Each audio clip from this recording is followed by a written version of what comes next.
Assalamualaikum warahmatullahi wabarakatuh.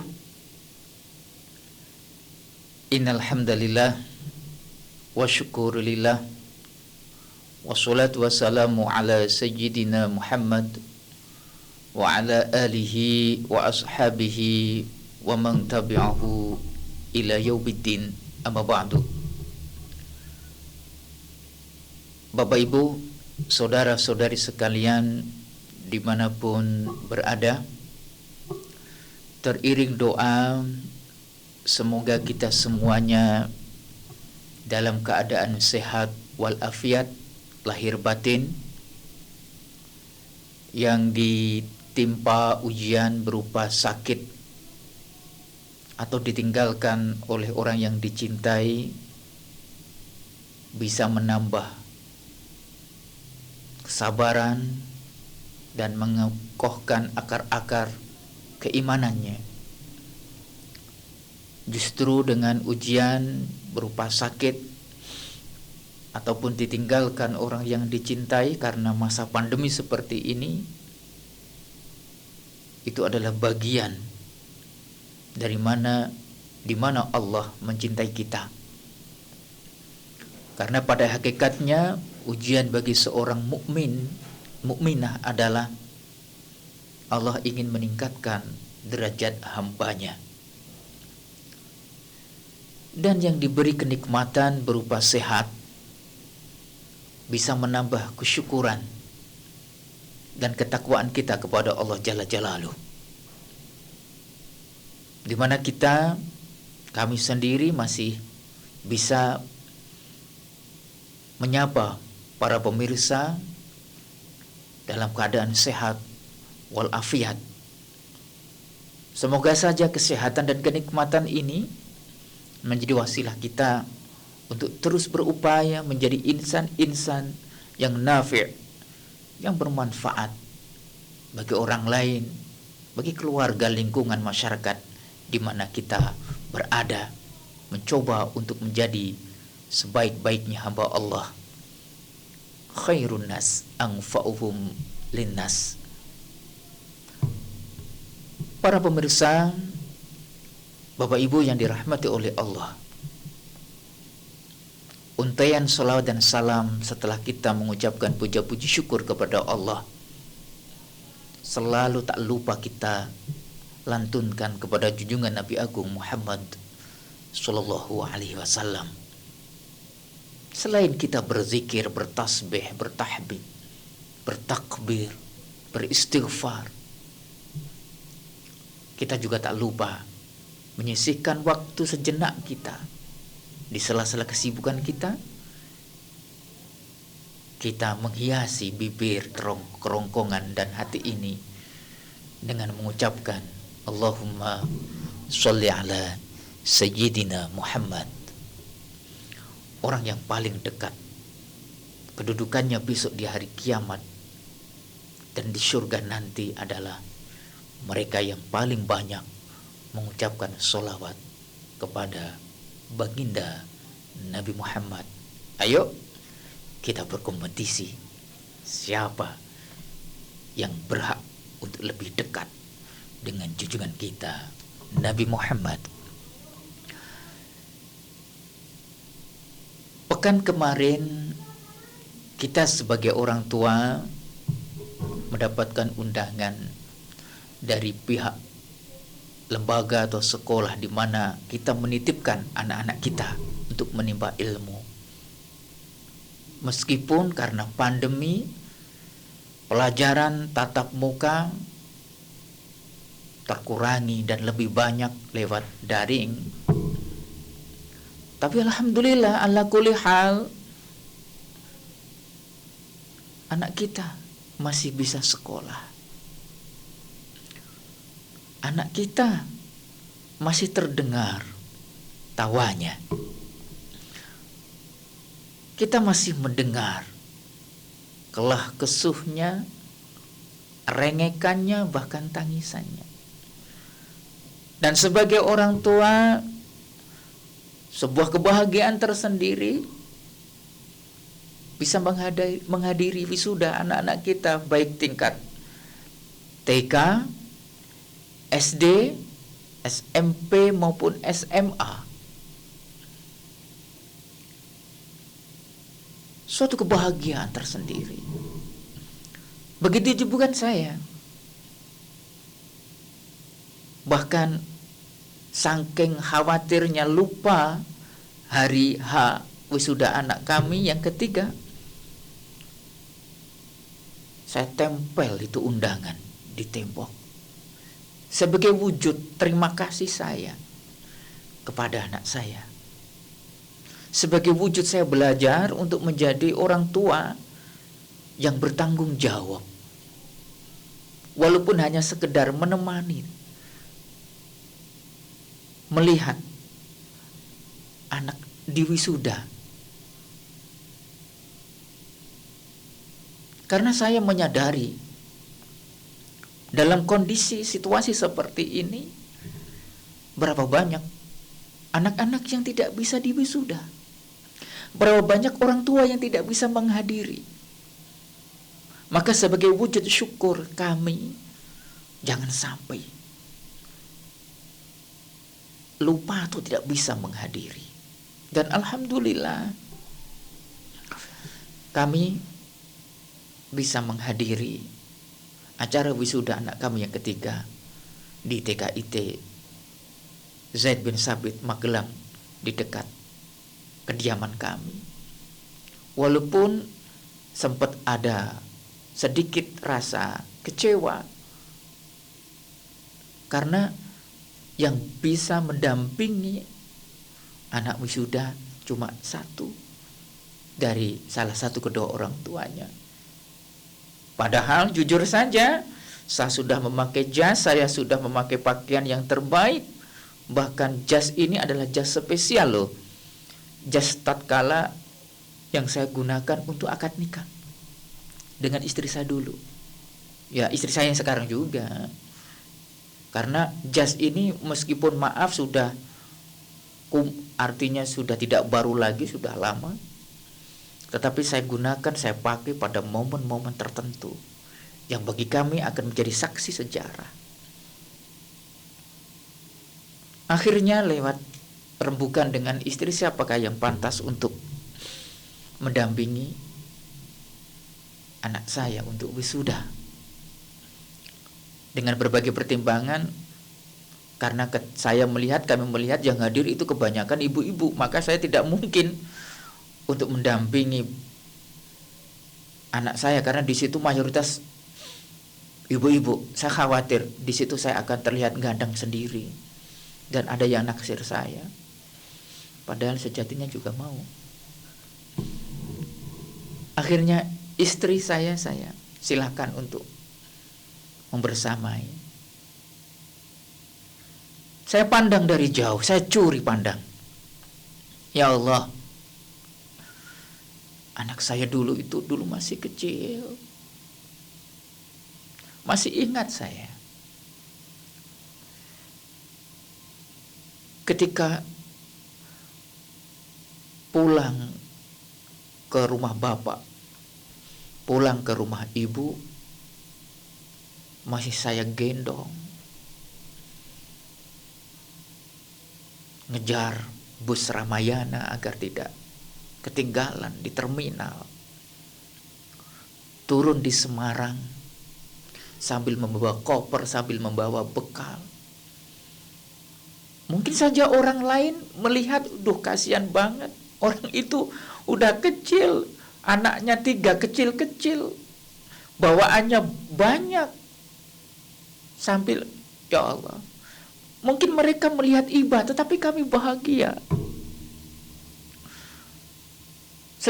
Kenangan-kenangan yang dulu, baik yang bahagia maupun yang menyedihkan, seolah-olah tergambarkan di langit-langit sana. Waktu umur 2 bulan, anak yang wisuda ini sudah harus dirawat di rumah sakit selama 2 pekan. Batuk yang tidak hilang-hilang, bahkan mungkin hati saya sudah saya pasrahkan kepada Allah. Kalau Engkau ambil ya Allah, kami sudah ridho.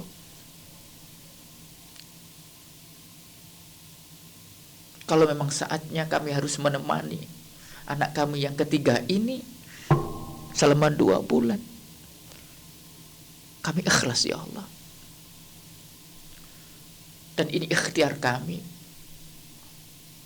agar anak kami tetap bersama kami. Alhamdulillah, akhirnya sembuh. Dan sekarang saya melihat dia bersama dengan teman-temannya senyum-senyum karena memakai baju baru. Meskipun jujur saja, hampir saja tidak ikut wisuda karena tidak berhak. Karena masih ada beberapa tanggungan yang belum kami selesaikan. Maaf ya, ini kok malah mengadu kepada para hadirin. Tidak, saya hanya ingin betapa saya bersyukur atas kenikmatan yang Allah berikan kepada kami.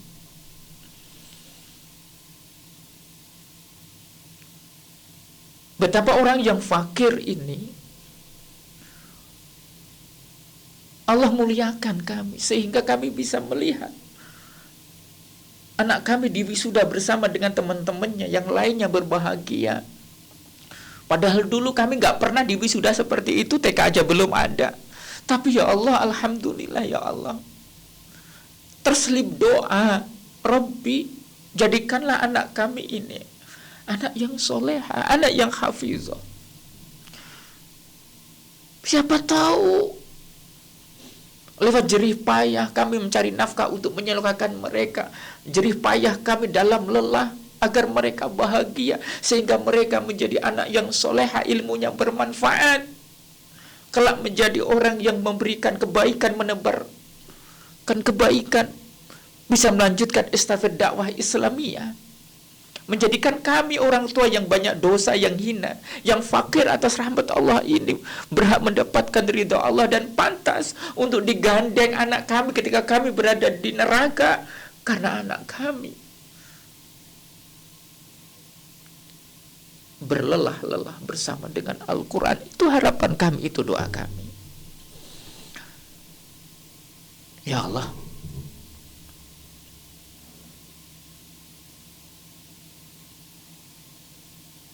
dan lebih-lebih kita di masa pandemi seperti ini, saya sendiri aja tidak sabar dalam membersamai anak kami sendiri, membimbing mereka, mengajari mereka. Kami nggak sadar, apalagi kalau ada PR-PR yang susah seperti matematika dan lain sebagainya. Akhirnya ada rasa terima kasih kami sampaikan kepada guru-guru kami, guru-guru anak-anak kami, baik yang di TK maupun yang di SD maupun yang di SMP.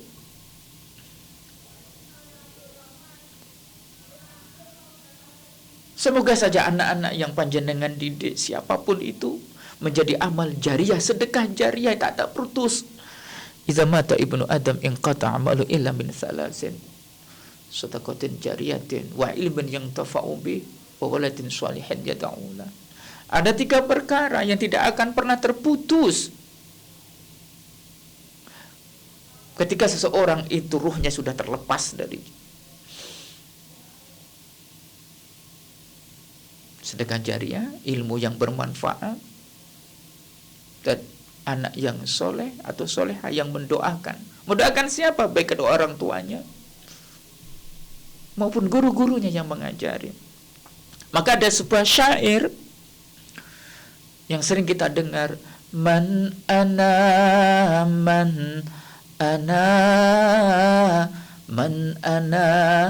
laulakum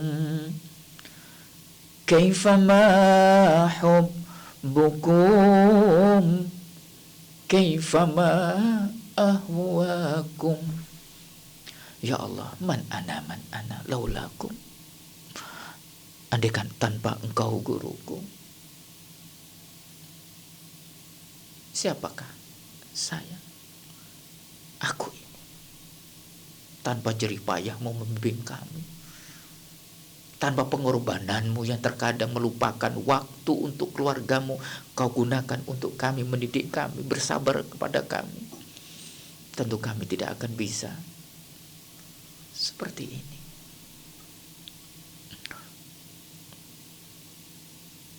Ya. Dan pada saat itu pula saya lihat dari jauh, ketika anak kami dipanggil, ya Allah, meskipun bersama ibunya, dan ibunya pun harus bersama dengan si kecil yang masih berumur 2 tahun. Maaf, yang masih berumur 1 tahun 1 bulan. Foto, senyum sendiri. Ingin saya rasanya saya foto bersama itu, senyum. Karena selama ini jujur, saya belum pernah foto menghadiri wisuda anak saya bersama dengan istri saya yang tercinta. Saya ingin, tapi karena aturan harus satu, akhirnya saya tidak bisa. Ya Allah, menerima rapot.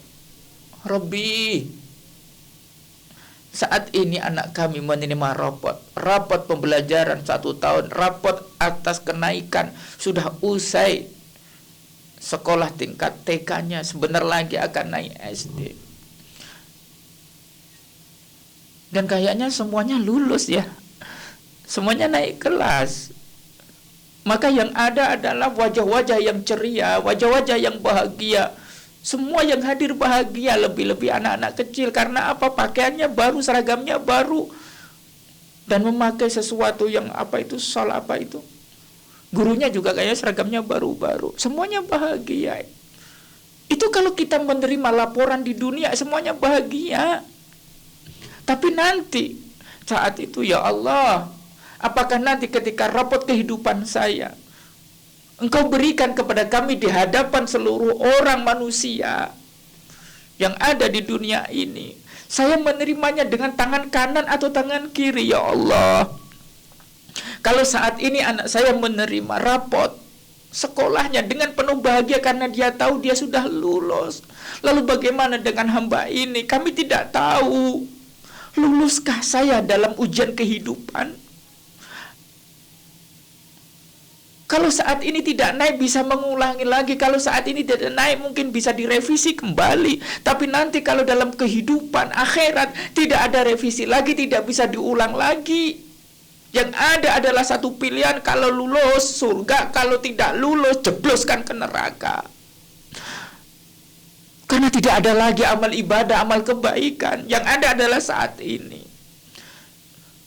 Kalau anak saya saat ini menerima rapot-rapotnya tertutup, yang hanya bisa dibaca oleh yang memegangnya, mungkin dirinya sendiri atau orang tuanya. Tapi tatkala nanti engkau jabarkan semuanya, semua orang melihat, ternyata saya yang dipanggil ustadz, yang terkadang dipanggil kiai, melakukan berbagai kemaksiatan yang tidak dilihat oleh orang lain, seolah-olah ia baik, seolah-olah ia soleh, ternyata ada udang di balik batu, ada gajah di balik batu. Batunya hilang, apanya yang datang? Siksa. Ya Allah, Engkau gambarkan di dalam Al-Quran, wa amma man utiya kitabahu biyaminihi fayaqulu ha umqra'u kitabiyah. Adapun orang-orang yang menerima rapot kehidupannya dengan tangan kanan, fayaqul ha umqra'u kitabiyah. Mereka ingin segera bergegas untuk membaca rapot-rapot itu. Ini zonantu anni mulakin hisabiyah. Dan orang ini sudah memiliki keyakinan bahwa memang dirinya akan dihisab, tetapi dengan hisaban yang cepat karena ia tahu ia selalu melakukan kebaikan di dunia. Ini zonantu anni mulakin hisabiyah fahuwa fi 'ishatir radiyah. Iya, fi jannatin aliyah. Tetapi andaikan kami, wa amma man utiya kitabahu bishimali fayaqulu ya laitani lam uta kitabiyah. Tapi andaikan nanti kami menerima rapot kehidupan kami dengan tangan kiri, simbolisasi bahwa itu adalah sebuah kesengsaraan awal hidup kami di akhirat. Ya laitani lam uta kitabiyah, maka kami berharap andaikan saja kami tidak menerima rapot kehidupan ini. Ya laitani lam uta kitabiyah. Karena kami sadar banyak warna merah di dalam rapot kehidupan kami. Tapi kehidupan sudah tidak bisa kembali lagi. Yang ada adalah pertanggungjawaban dan buah dari amal perbuatan. Ya Allah, kami mohon ya Allah, lewat doa-doa seperti yang didoakan oleh Nabiullah Ibrahim alaihissalam di dalam surat As-Saffat, beliau pun berdoa, Rabbi habli minas sholihin. Ya Rabbi, anugerahkanlah kami anak-anak yang soleh dan soleh.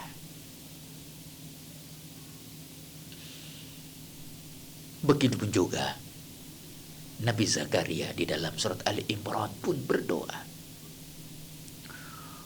Rabbi habli min ladunka dzurriyyatan thayyibah innaka sami'ud du'a. Ya Rabbi, anugerahkanlah dari sisimu bagi kami keturunan yang baik, keturunan yang soleh. Innaka sami'ud du'a, sesungguhnya Engkau adalah Zat yang mendengar segala doa. Begitupun juga doa yang termaktub di dalam Al-Quran. Kami selalu mendoakan, kami selalu meminta kepadamu, Rabbana hablana min azwajina wa zuriyatina qurrata a'yun waj'alna lil muttaqina imama.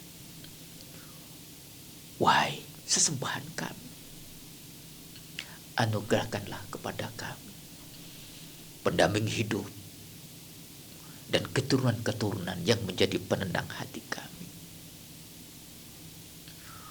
Waj'alna lil muttaqina imama, dan jadikanlah kami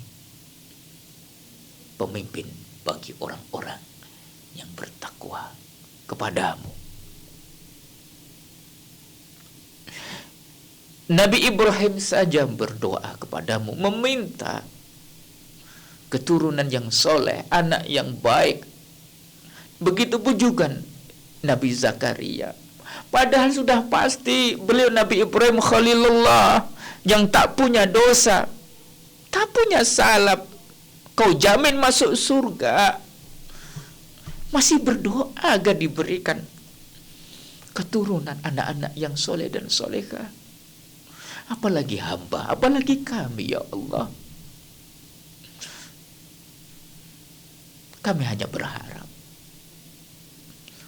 semoga kami bisa menjadi orang tua yang bisa disuri tauladani bagi anak-anak kami, sehingga mereka tidak mencontoh, mensuri tauladani TikTok yang ada, tidak mensuri tauladani katanya artis-artis yang di YouTube itu.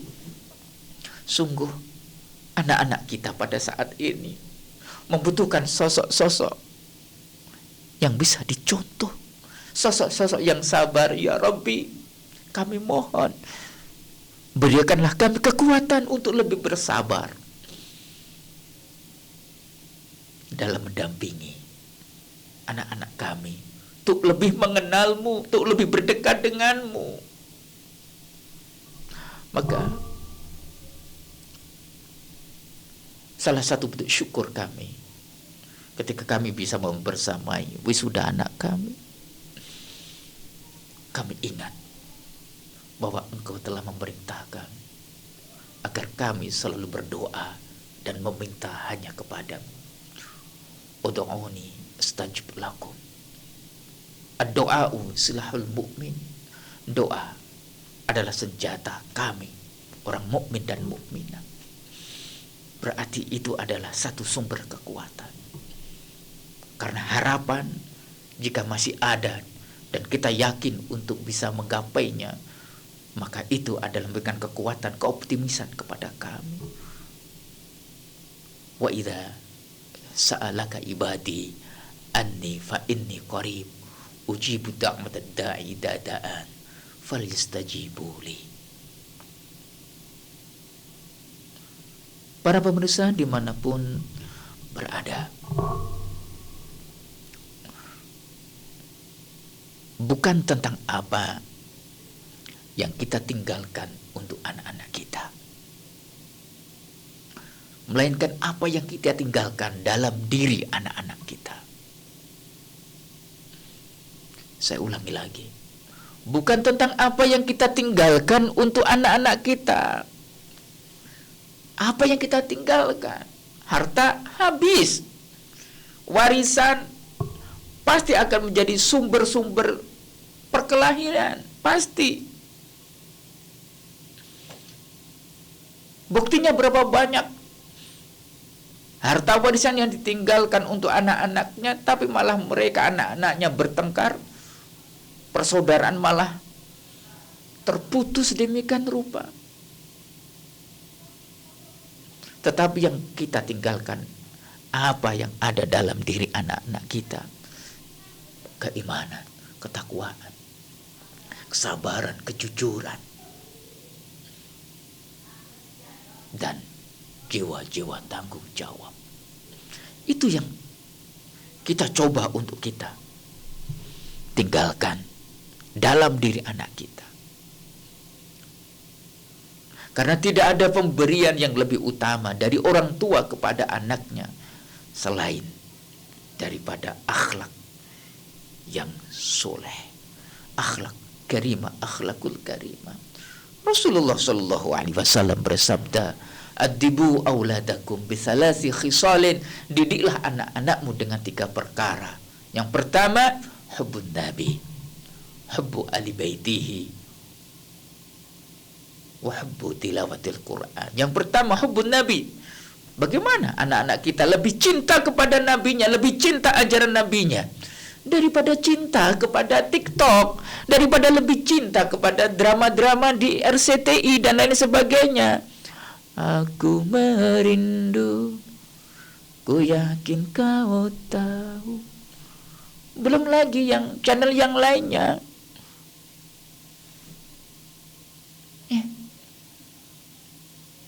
Ya Allah, ya Rabbi. Maka kita ajari anak kita lebih mencintai Rasulullah.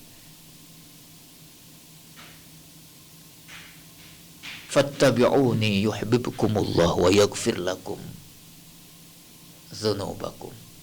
Fattabi'uni, ikutilah aku Rasulullah, yuhibbukumullah. Lalu bagaimana caranya kita mendidik anak-anak kita agar mereka lebih cinta Rasulullah? Gandeng tangannya, ajak dia menuju ke musola atau ke masjid. Ustaz, masjidnya sudah ditutup sekarang, tak boleh. Jadikan rumah kita, meskipun itu sempit, menjadi musola, menjadi masjid, gelar sajadah. Kita yang jadi imam, anak laki-laki kita yang muadzin dan iqamah, dan di belakangnya adalah istri dan anak-anak putri kita. Tak apa, meskipun mereka request, Pak, jangan panjang-panjang surat setelah Al-Fatihah, kulhu aja Pak, nggak masalah. Yang pertama, rakaat pertama kulhu, yang kedua adalah inna a'tainakal kautsar. Ustaz, saya grogi, Ustaz, kalau jadi imam bersama dengan keluarga saya. Enggak ada yang lihat saja. Justru suatu kenyamanan dan kebahagiaan bagi istri terutamanya jika kita berani di depan. Kalau ada salah, pasti disembunyikan. tidak akan disiar-siarkan. Nggak ada anaknya itu, kemarin itu bapak saya imam toh, yang dibaca itu surat Qul ya ayyuhal kafirun, tapi nggak hafal-hafal, kebolak-balik, nggak selesai-selesai. Qul ya ayyuhal kafirun la a'budu ma ta'bud wa la a'bud ta'bud ba'bud. Seperti itu. Langsung ibu saya itu malah bilang begini, Pak, kulhuai Pak, kulhu Pak.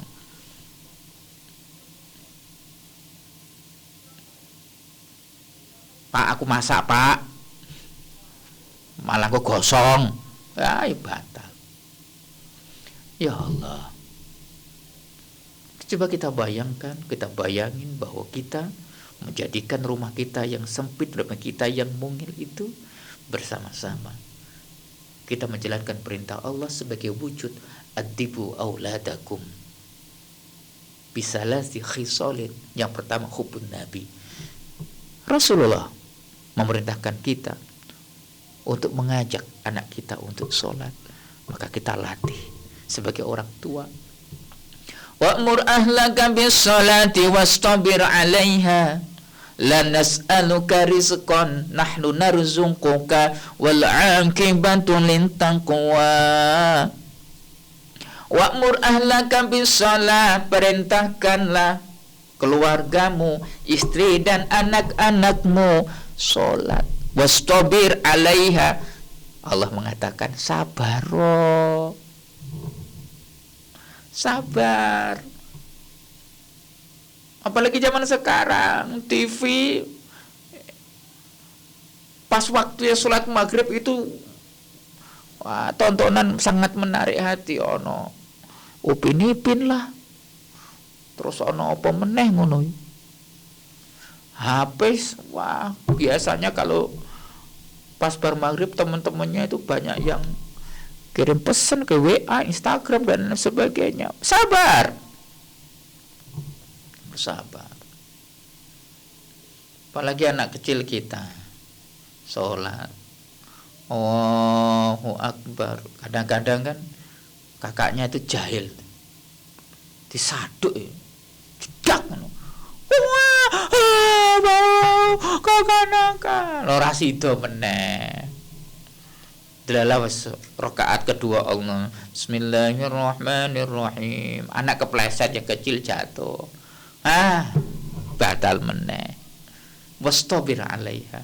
Apalagi ada anak kecil kita itu. Delalah yo masang mangan kacang atom. Allahu Akbar, rakaat pertama sudah selesai, rakaat kedua Bismillahirrahmanirrahim.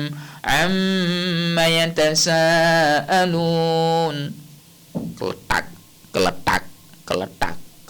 Makan kacang atom. Kakaknya, sholat kok makan, batal. Sini aku dikasih. Nunjukin orang adiknya kok malah batal ke tapi njaluk. Kakaknya yang barep lagi. Sholat kok jagong. Piye to kuwi? Adiknya nangis karena nggak dibagai.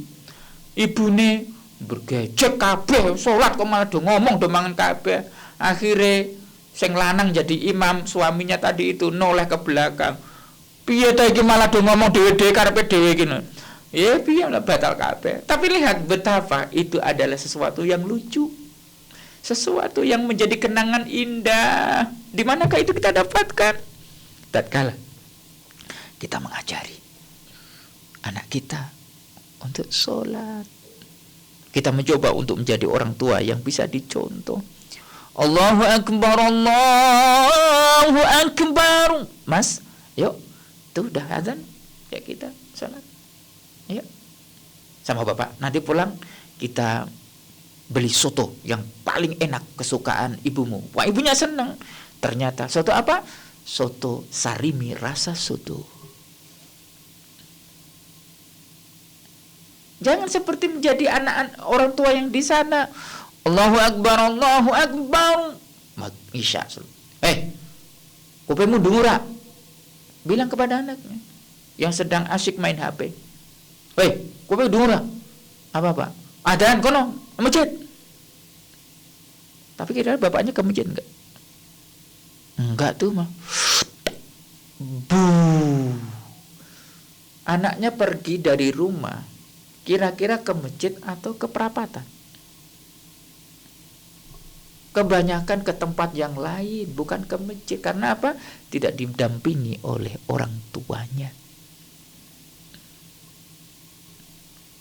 Gandeng anak kita ke musola, ke masjid, dampingi dia. Kelak dia yang akan menggandeng tangan kita ketika kita berada di neraka untuk menuju ke surga, nikmat Allah Subhanahu wa taala. Setelah maghrib sholat, setelah baca sholat bersama-sama membaca Al-Quran atau mengajari anak kita. Sehingga apa? Semoga saja di antara keluarga kita ini ada yang menjadi keluarganya Allah. Bukankah Allah telah berfirman lewat Rasulullah Shallallahu Alaihi Wasallam dalam hadisnya, Innalillahi ahlina minan nas. Sesungguhnya Allah itu memiliki keluarga dari manusia. Faqila man ahlullah minhum. Sahabat bertanya, siapakah yang dimaksudkan dengan keluarga Allah yang ada di bumi ini berupa manusia? Rasulullah bersabda, qal ahlul Quran. Dia adalah orang yang ahli Quran. Lewat kita ajari anak kita tuh bersama secara istiqomah badal maghrib sampai isya bersama dengan Al-Quran, dia menjadi ahlunya Allah. Hum ahlullah wa khassatu. Dia menjadi keluarganya. Keluarganya Allah. Kalau menjadi keluarganya Allah, mana mungkin tidak mendapatkan warisan? Apa yang dia didapatkan? Warisan dari Allah, keluarganya Allah. Ulaika humul warisun alladzina yarisuna al-firdausa hum fiha khalidun. Jelas warisan surga, men, yang abadi, khalidina fiha. Dan kita melihat ketika anak-anak kita di wisuda, mereka memakai toga dengan penuh bahagia. Lihat di toga filosofinya. Ya, filosofi toga itu dari segi empat ya. Empat. Itu menandakan, itu bunyi di atas. Maka empat itu adalah simbolisasi Ka'bah. Maka Ka'bah selalu harus kita angkat, kita utamakan. Artinya kita tinggikan, kita muliakan.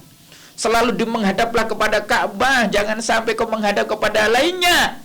Dimanapun kau berada, sibuk apapun, toga berwarnanya hitam, itu menunjukkan adalah sebuah keuletan, kegigihan. Karena kau gigih belajar, karena orang tua gigih dan sabar dalam mendampinginya. Lihat, toga dipakaikan di atasnya simbolisasi empat adalah Ka'bah. Dan ilmu yang didapatkan ketika di wisuda tujuannya adalah untuk menghamba kepada Allah, bukan menghamba kepada selain Allah.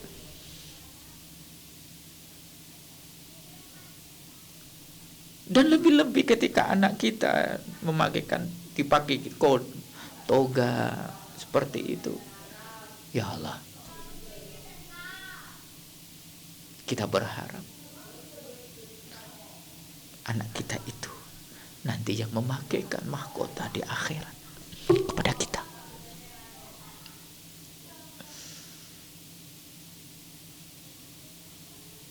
Ketika tidak ada harapan lagi karena banyaknya dosa kita, atas kemaksiatan kita. Tapi anak kita memakaikan mahkota tersebut, mahkota kepada kita sebagai orang tuanya. Man qara'al Qur'an wa amila bima fih. Barang siapa yang membaca Al-Qur'an dan mengamalkannya, isi-isi semampu mungkin, ulbisa walidahu, ulbisa, maka besok di hari kiamat kedua orang tuanya dipakaikan tajan yaumal qiyamah, mahkota di hari kiamat. Dau'uhu ahsan min da'i syamsi, yang cahayanya dari mahkota ini lebih terang daripada cahaya sinar matahari fi buyutid dunya, yang masuk di rumah-rumah di ada dunia ini. Ya Allah, Kita semuanya berharap seperti itu.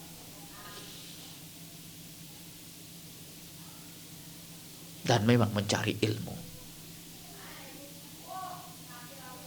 butuh perjuangan, butuh pengorbanan, baik bagi anak kita maupun kedua orang tua kita. Perjalanan kita masih jauh sebagai orang tua, tapi tujuan langkah terakhir ini tiada lain adalah di hadapan Sang Khalik untuk merengkuh ridhonya bersama keluarga dan anak-anak kita. Demikian yang dapat saya sampaikan, kurang lebihnya mohon maaf. Al-afu minkum, hadanallahu wa iyyakum. Wassalamualaikum warahmatullahi wabarakatuh.